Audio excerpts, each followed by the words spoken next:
Donc je vais vous présenter ma cuillère à glace que j'ai fait pendant mon cursus. Donc, la première étape de la fabrication, c'est de fabriquer le modèle mère, qui est le modèle en bois, qui est fait donc dans une fraiseuse numérique, qui s'appelle Charlie Robot. Une fois qu'on a fait le modèle mère, on doit mouler une plaque de plastique dessus.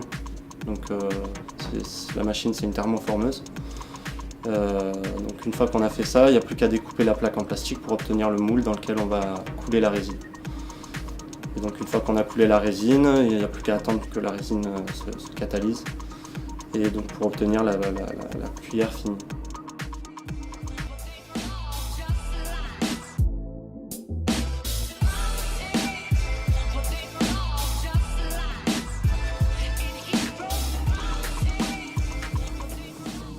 Pour avoir le produit fini, il faut bien évidemment poncer toute la cuillère pour qu'il n'y ait pas de marque de démoulage.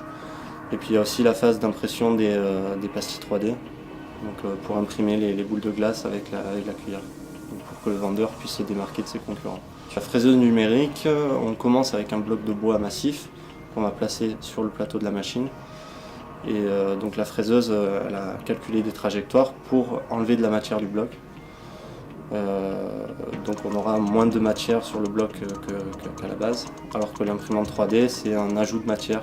Donc on commence avec rien sur le plateau et c'est les têtes d'extrusion de la machine qui va déposer un filament pour créer la pastille finale. Le concept de la pastille, c'est qu'elle est déjà personnalisable pour pouvoir mettre le logo du marchand. Et donc elle permet d'imprimer, de gaufrer les boules pour avoir le logo de la marque sur la glace qu'on sert au client.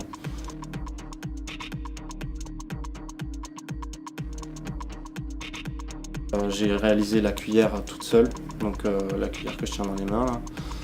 Et donc après, il faut, pour réaliser le modèle mère, donc le modèle en bois, il faut créer une ligne qui va être la section pour démouler la cuillère. Et donc je coupe l'objet en deux. Et après, je le mets sur une seule et une plaque pour qu'on puisse thermoformer après par-dessus. Et qu'il n'y ait pas de contre-dépouille justement.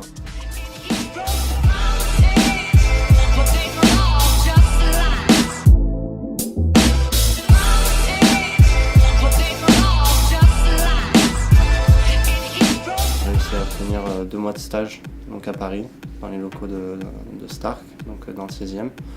Et j'ai vraiment beaucoup appris sur le fonctionnement de l'entreprise et beaucoup appris sur les logiciels et sur leur méthode de faire de la modélisation jusqu'au prototype.